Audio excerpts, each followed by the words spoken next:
Welcome to Slight Reliability, learning SRE one day at a time. I'm Stephen Townsend. Hello and welcome back to Slight Reliability. I'm Stephen Townsend and this is the show where we learn SRE one day at a time. A couple of weeks ago I came across some notes that my colleagues have written up from SREcon Europe from this year, 22.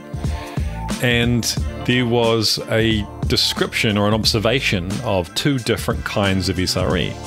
There were SREs who were bigger picture, who were thinking about a whole organization and how it works and how to improve the flow of work and that kind of thing. And then there were deep technical experts who just focused on a particular component or service or value stream. And they were more inward looking, but had a very deep technical understanding of that particular service or component. And that started a conversation internally about maybe there are different flavors or different kinds of SRE in the industry. And although it's not necessarily valuable to classify and to categorize everyone, it is useful to know, hey, maybe there's different kinds of SRE work or flavors out there. So you kind of know where your strengths are and maybe where there are areas you want to move into or to grow. In preparation for this episode, I posted a question about this on the SRE subreddit and got some really interesting responses, and I'm going to use some of those quotes in today's episode. It's a bit hard to attribute quotes to people given it's fairly anonymous on Reddit, but if someone would like to claim a quote that I make, then feel free to do so. These are not all my own ideas. So going into the original observation that you've got these big picture SREs and then deep technical focused SREs on a particular service.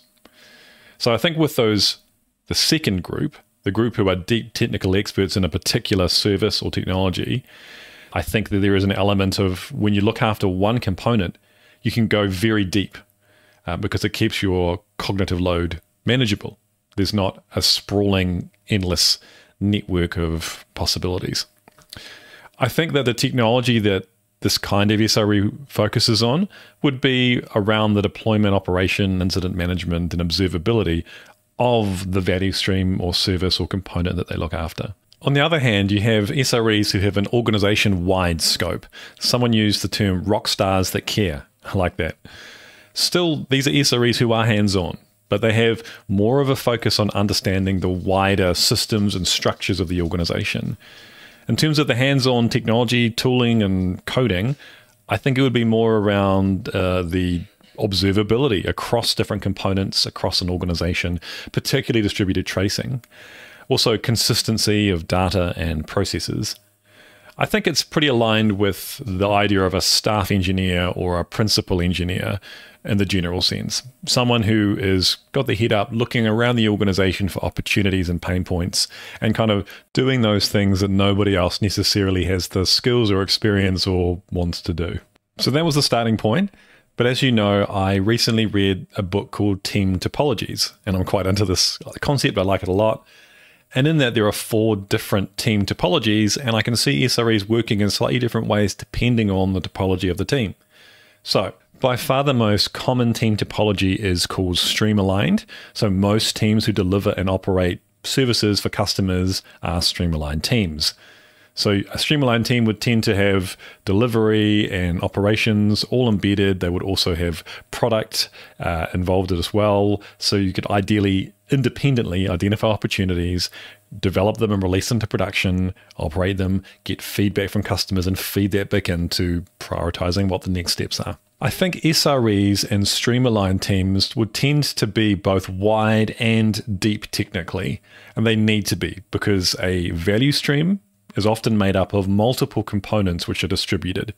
So you need to understand multiple different technologies and layers of a technology stack in order to effectively operate them and manage incidents and to capacity plan and all of that stuff.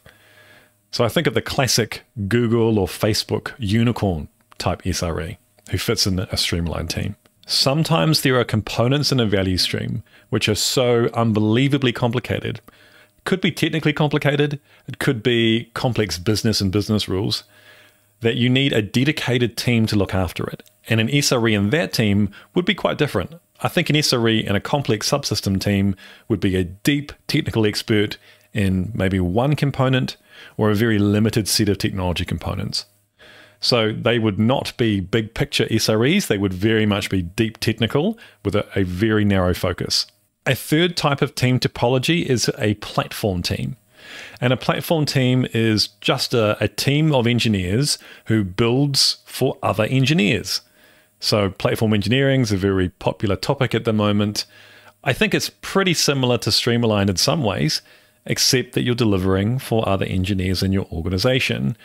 And I think there is more of a focus on building SRE capability as tooling, which is delivered with the X as a service interaction model. So what that means is you're trying to codify or develop SRE practices in a way which is self-service, rather than having to, collaborate deeply with other teams. So I was just trying to think of an example of how that might work. Maybe you have a platform team who hosts a Kubernetes platform which other Streamline teams build their services on.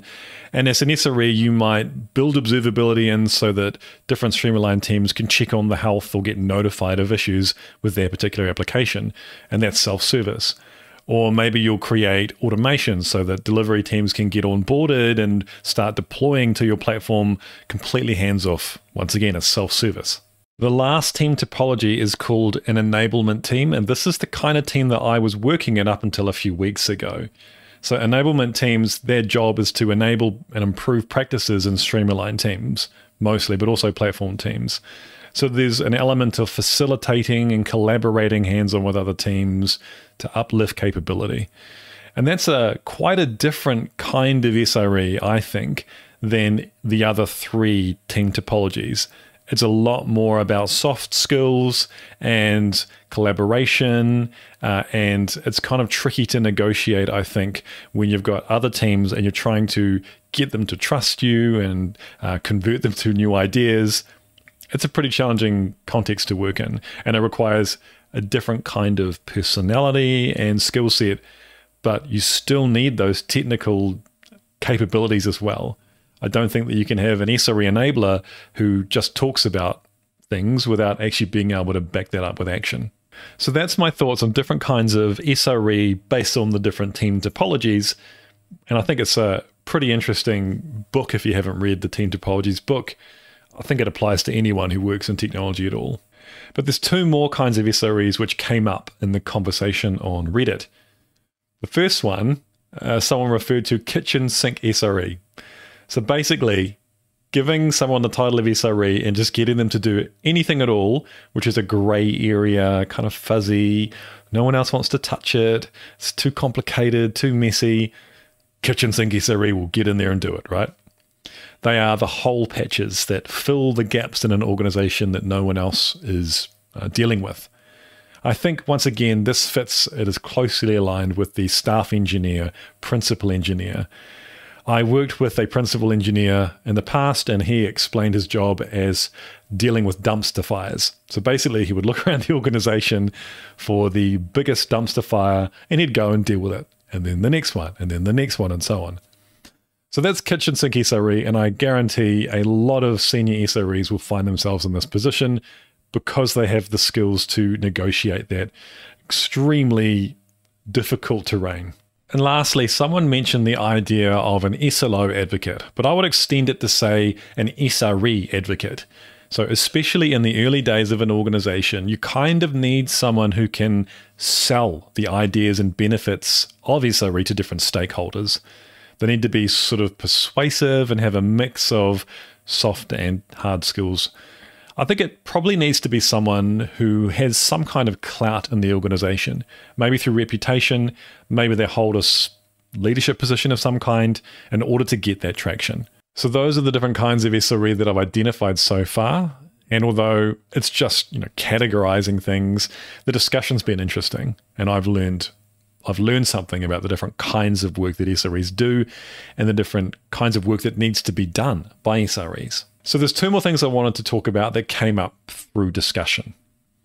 The first one is, and I'd love to hear your experience if this has happened to you, about organizations who are hiring for SRE positions and essentially lying about the role and saying, this is an SRE role, You show up to the interview, they say all the right things, but then you actually get to work and start it, and you spend your entire day writing YAML config for some cloud platform. And that's all you do. And it's pretty immoral. It's never happened to me, but I heard from multiple other people in the industry that this has happened to them, which is hugely disappointing. I understand the idea behind it. If you advertise something as a cloud administrator role, well, you're only going to get a certain type of candidate. If you say SRE, you're probably going to get good people. But if you lie to people, well, that's not good in the long term, is it? The second thing is when an organization rebrands existing roles into SRE without necessarily changing anything about those roles. And I've got two examples here. The first one is performance testing, performance engineering. Because I come from that background, I've seen performance engineering roles be rebranded as SRE, and yet the work just remains doing load testing. I don't understand that. I fundamentally think that SRE can be a lot of things, but it should be focused on production. And if you're running load tests in some test environment and spending all your time at that stage, I don't think that's SRE. That's kind of where I draw the line. Another common rebrand, which I've already mentioned, is when you have platform engineers or cloud engineers who get rebranded as SRE. And I think there's a lot of crossover in terms of the tooling and technology that SRE and platform engineers and cloud engineers use. But if the role doesn't contribute toward improving the flow of work, breaking down silos, bringing development and operations together, then is it really SRE? I don't know. Who am I to be picky? But I've seen a lot of hesitation or sort of displeasure about the fact that this is happening in the community. And I'd be keen to know what you think. If you're a cloud engineer, are you an SRE? I don't know. What is an SRE?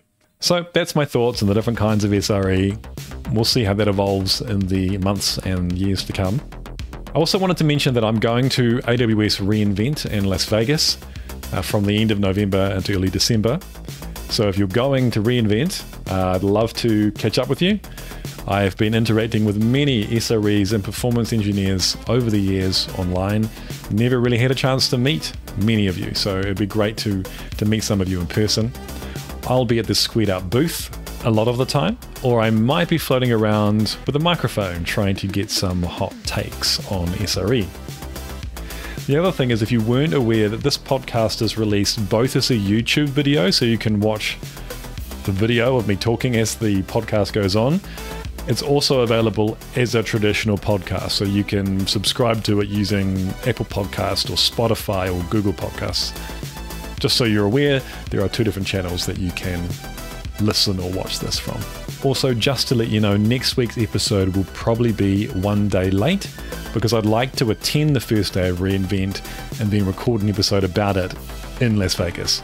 So for those of you I'll see in person at reInvent, can't wait to see you, and for everyone else, I'll be sharing my experiences from reInvent on next week's episode. See you then.